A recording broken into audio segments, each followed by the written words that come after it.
1325, fundación de Tenochtitlan.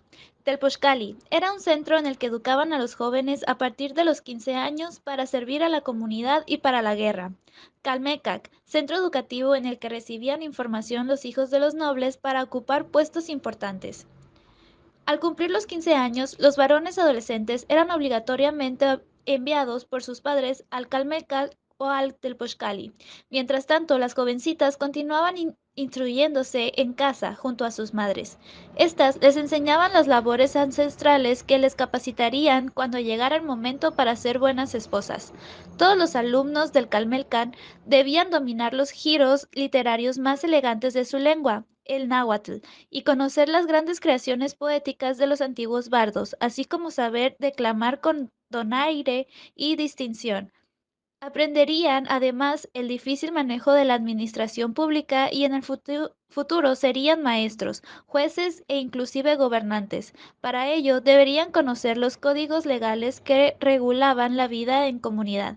Los jóvenes debían realizar numerosos encargos entre los que se encontraba el cultivo de las tierras de la escuela. Recibían rudimientos de cultura y especialmente se buscaba su resistencia al dolor mediante prácticas de autosacrificio. 1521. Educación de la Nueva España. Los españoles encontraron en estas nuevas tierras una civilización avanzada. Los indígenas mexicanos contaban con ciudades organizadas formadas de producir alimentos, prácticas comerciales, entre otros.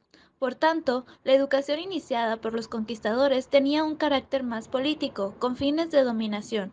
Algunos de los objetivos trazados al momento de iniciarse el proceso educativo eran catequizar en la fe cristiana, enseñar el español y entrenar en artes del viejo mundo. 1536. Se funda el Colegio de la Santa Cruz de Tlatelolco. Por instancias de Antonio de Mendoza y de Fray Juan de Zumárraga es fundado el Colegio de Santa Cruz de Tlatelolco para la educación superior de los hijos de los caciques. A poco tiempo, el Colegio de Santa Cruz fue una institución franciscana de élite creada para que niños indígenas de entre 10 y 12 años pudieran ser educados. Se eligieron a hijos de la nobleza indígena, de los señores y de los mayores pueblos de España. Durante los primeros 4 años de su funcionamiento, la escuela no aceptó a más estudiantes. La instrucción que se llevó a cabo fue la de la formación intelectual y espiritual para iniciar en el sacerdocio y crear catequistas, ya que se consideraba el símbolo más grande de aceptación y asimilación de los elementos culturales de los conquistadores. El segundo propósito fue el de la formación de una clase más educada entre los indígenas laicos para que en el futuro pudieran ocupar puestos importantes en la vida política y social de sus respectivas comunidades.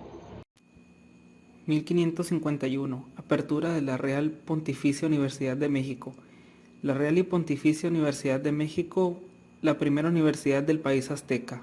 Esta fue creada por Carlos V mediante una cédula real el 21 de septiembre de 1551. La inauguración de la misma tuvo lugar el 25 de enero de 1553. En un principio tuvo el nombre de Real Universidad de México. Por primera vez se ofertan los estudios de teología, escritura, canones, leyes, artes, retórica y gramática. Posteriormente, los estudios de medicina. Los títulos y grados académicos que se otorgan en la referida universidad son los siguientes: bachiller, licenciado, maestro y doctor. Los catedráticos podían tomar posesión de las cátedras desde que contaban con el grado menor de bachiller. Quienes estaban a cargo de una cátedra de propiedad o perpetua contaban con un salario mayor que en las cátedras temporales. La forma de otorgar una cátedra era por medio de las provisiones de cátedras. En ellas se declaraba a la cátedra como vacante y los opositores se inscribían. Posteriormente se asignaba la lectura, que se desarrollaba el día siguiente frente al arzobispo, el rector, el inquisidor, el decano, el maestrescuela y 2 catedráticos de la respectiva facultad. Después de la discusión, se reunían en una junta de votación y elegían al nuevo catedrático. En un principio esta universidad contó con pocos estudiantes. Los egresados eran religiosos, profesionales y académicos de la teología, derecho y medicina. El idioma de estudio fue el latín. Debido a la denominación de pontificia, para que se pudieran otorgar los grados académicos, era necesario que el maestrescuela asistiera a otorgarlos en nombre del Papa. Las principales cátedras eran prima, porque se daba a primera hora de la mañana, y vísperas, cuyo horario era en la tarde. Estas solían ser temporal o de propiedad y estaban presentes en todas las facultades. También existían cátedras sueltas, es decir, sin facultad, como astrología y matemáticas, retórica, gramática y lenguas indígenas. El método de la pedagogía universitaria comprendía 3 etapas íntimamente unidas: lecciones, repeticiones y disputaciones. La lección consistía en una exposición de ciertos libros tomados como base de la enseñanza, libros canónicos. Después tenían efecto las repeticiones, que eran las explicaciones y comentarios de las partes difíciles de la lección, en forma de diálogo entre maestros y alumnos. Una vez creados los colegios universitarios, llegaron a ser estos los planteles más adecuados para la repetición académica. Como medio para estimar el aprovechamiento, así como recurso instructivo, existía la disputa, se verificaba semanalmente.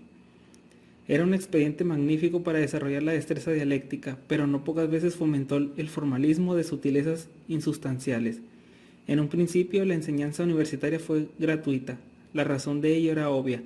Dado que las universidades nacieron de escuelas catedrales y monacales, las enseñanzas en ellas conservaron el carácter de gratuidad. Los profesores gozaban de beneficios por parte del clero.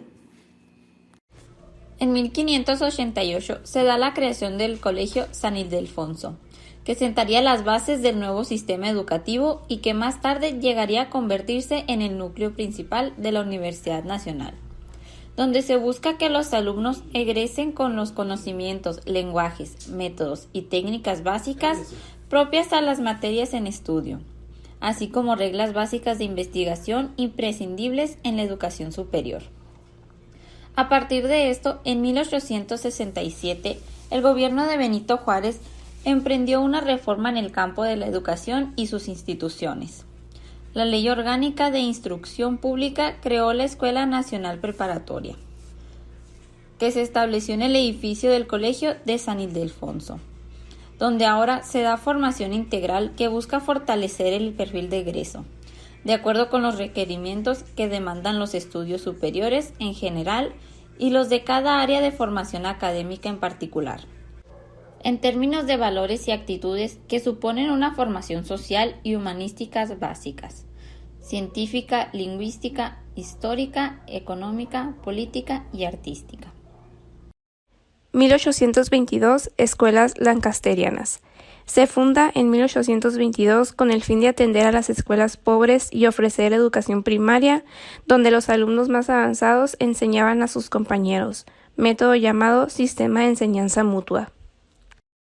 Llamaron a su organización Compañía Lancasteriana en honor de Joseph Lancaster, personaje inglés que había popularizado a principios de siglo una nueva técnica pedagógica por la cual los alumnos más avanzados enseñaban a sus compañeros.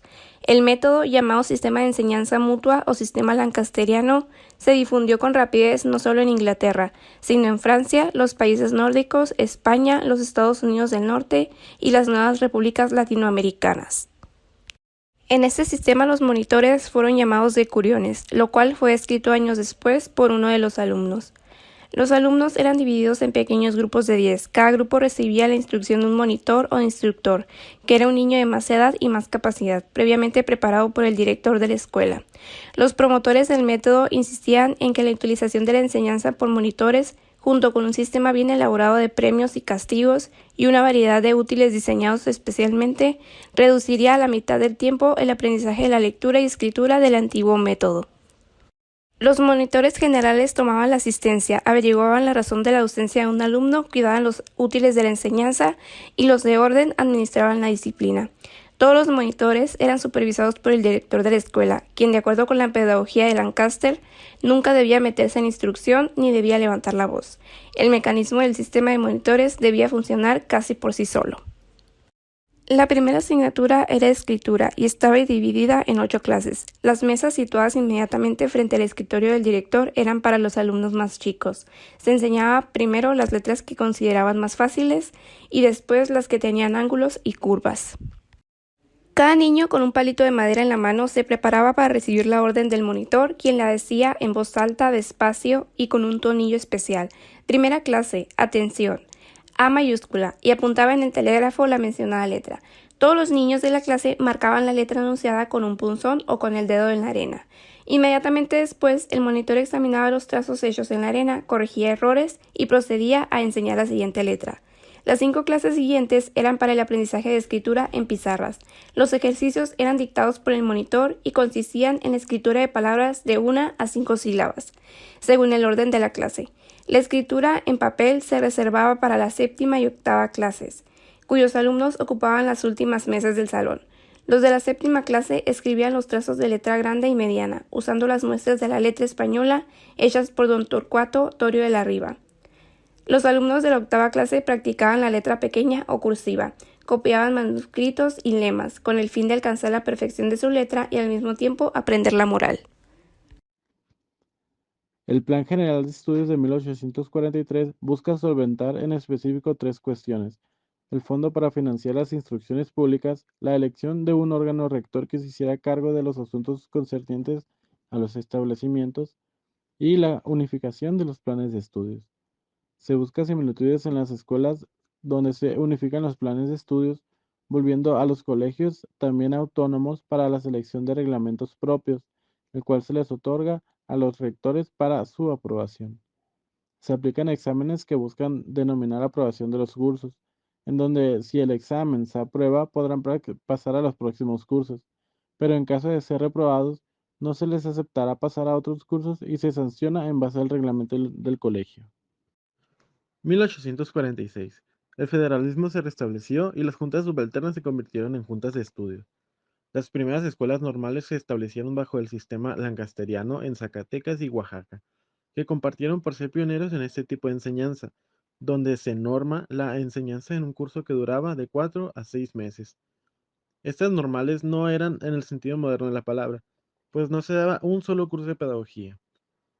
El control de la educación estuvo brevemente en manos de los estados.